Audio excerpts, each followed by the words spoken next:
Turn to talk. Go ahead. I'm sorry. Okay, so now you're going to be quiet and I'm going to talk. I just need to be quiet. No, go ahead. I will wait. Defendants failed to report to probation as directed, having missed 2 of 4 scheduled appointments. The defendants failed to complete community service hours as directed.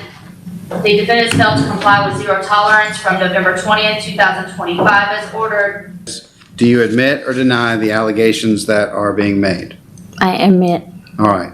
So we have admissions on all of these. Accept that recommendation or reject that recommendation? Reject it. Okay. That is rejected, which means that I am now responsible for what to do with both of these cases. I have 25 SR 837 and I have 25 SR 846 here on the table.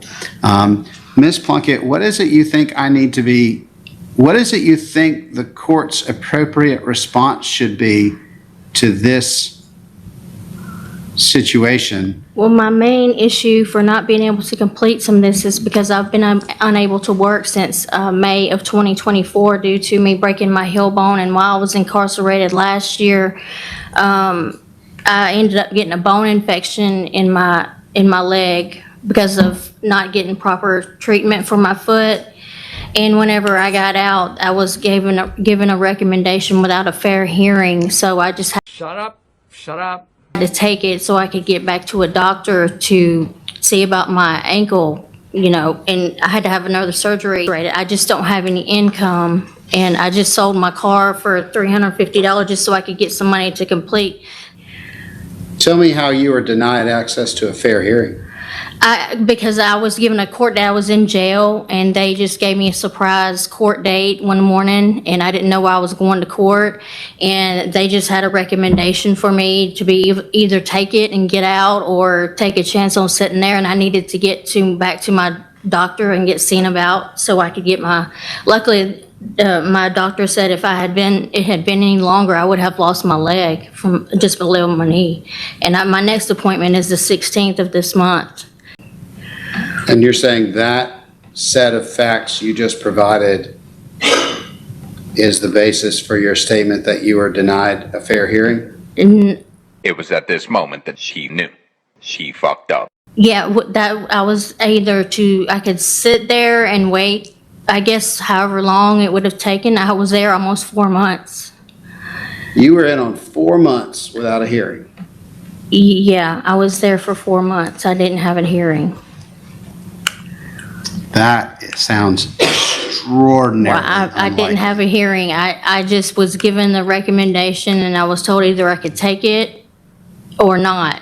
But I could get out that day if I took it. So against my better judgment, I didn't want to take it because it was extensive, knowing I didn't have a job and wasn't going to have a job for a while. So I just bit the bullet and took it so I could get out and get back under doctor's care. Okay, but that sounds like a strategic decision you made. That doesn't feel like somebody has said something that denies you a fund. Well, no, I didn't say I was denied one. I was just saying I didn't have a access hearing. to a fair hearing. I mean, we can have Terry quote it back, but I mean, you said you were denied access to a fair hearing. What I meant was I didn't have a hearing before I was given that recommendation. I mean, because what I just heard was that as a courtesy to you, they pulled you early and offered you a consent order.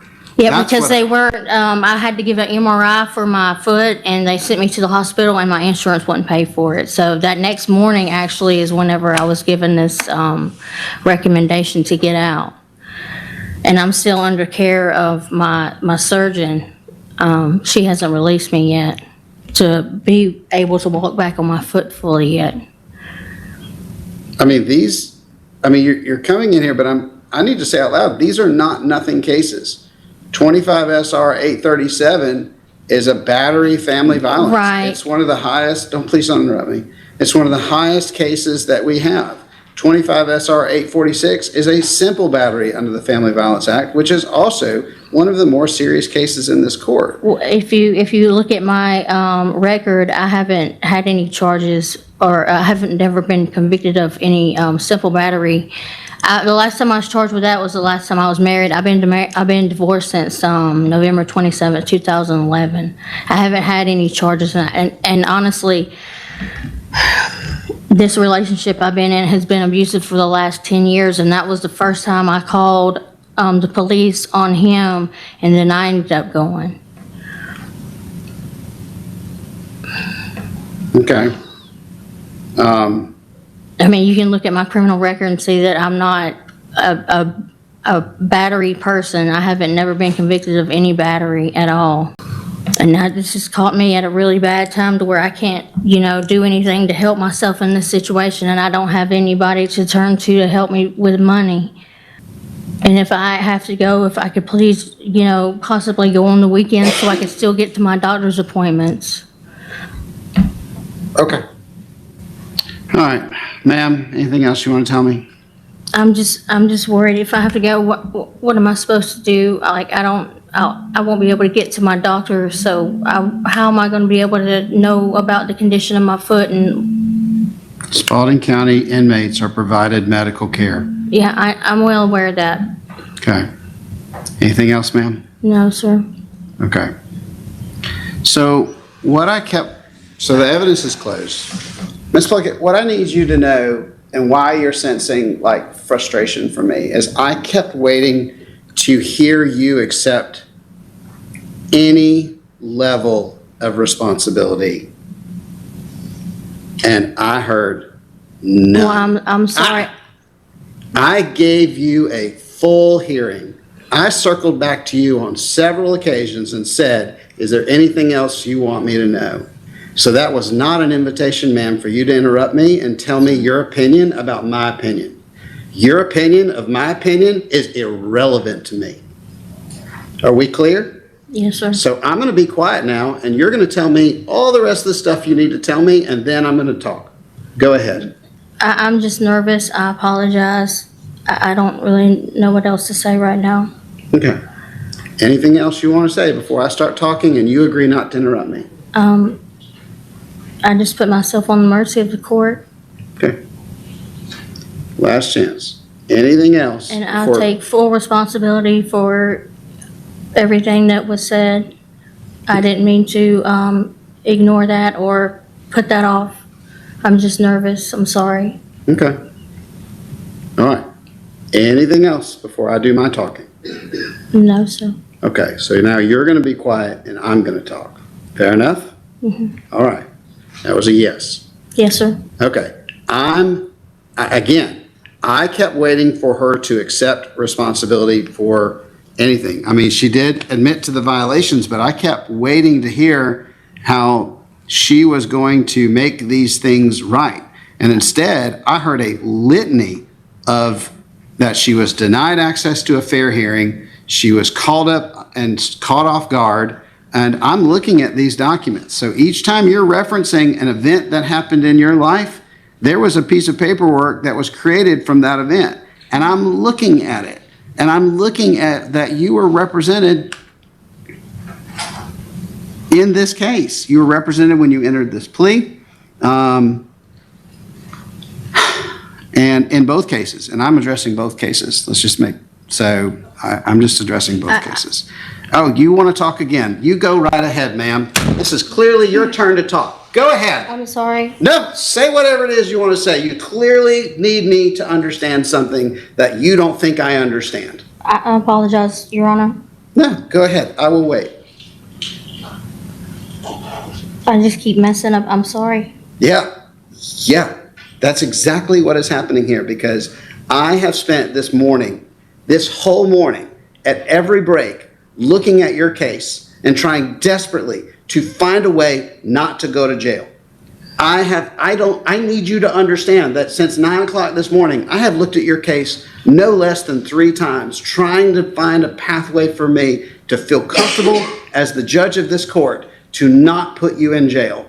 And I was desperately hoping you were going to come in here and say from the very beginning, I have full responsibility here. I did not do the things I should have done. I understand that I have responsibilities here that I didn't do. But I heard you repeatedly say that we're trying to get money out of you that you didn't have. Well, we're a $0 court. everybody in this court, except restitution, can work off their fines with community service work, or is unable to work, can get their fees waived. You know, everyone here who has medical issues, we deal with that. We know what to do with that. We know how to help people. We have all kinds of folks who come in here and do their community service work in the very comfortable chairs in the back because they can't go do physical labor. We meet people where they are. And for you to come in here and say that you are denied access to this court because you are caught off guard is disingenuous on its best day, because what I heard was, as a courtesy to you and out of respect for the fact that you were incarcerated, you were given an opportunity to sign a consent order back on November 20th or somewhere there close to. The warrant, which you said you were incarcerated for 4 months, that makes no sense to me at all, because the warrant that was issued, that you signed the consent order on, was issued on October 8th of 2025, and the consent order was signed a month and 12 days later on November 20th. So this fact that you stayed incarcerated for 4 months, it doesn't even exist in my file. The list of, go ahead. Go ahead. Go ahead. What is it you want me to know? I forgot about the warrant. That had something to do, I don't remember exactly, but that was lifted. Something to do with Miss Rich. I don't remember the whole spiel of it, and I'm sorry. I'm so nervous. I'm just messing up. I just need to be quiet. To be fair, that is exactly what I asked you to do. Yes, sir. If I might just be very clear, I gave you all the time you wanted to speak, and then I asked you to be quiet and let me speak, and you have utterly failed to do that at every turn. I don't see you as a candidate for probation. I don't see any pathway where this gets any better. I don't see any pathway where this works. And given the fact that this is not the first warrant on this case, and it's getting worse, I don't think this is a relationship we should keep. So I'm revoking both cases. I'm releasing you from all probation obligations, and I'm putting you in the Spalding County Jail. Okay. You will stay there until the sheriff decides he has kept you long enough. You have 30 days from today's moment to appeal this decision. The deputies have a wheelchair ready because I told them I couldn't figure out a way to do it, and I was hoping you could talk me into letting you stay out, but you did not do that. This matter is adjourned. You may go with the deputies. May I call my uncle? They'll sort all that out with you. Why don't you take care of that somewhere else? He was waiting outside for me. Let me have yourself on. Just hear what he said. Judges, for the record, 25 SR 0846 is kind of active. Okay. Aggravated. That's the active case? That's the inactive. That's the I mean, inactive. I'm sorry, you're correct, active. That's the active case, okay. And 837 is the consecutive to this case? Right. I'm gonna put your phone in your hole. Let's talk logistics off record on what those two orders look like.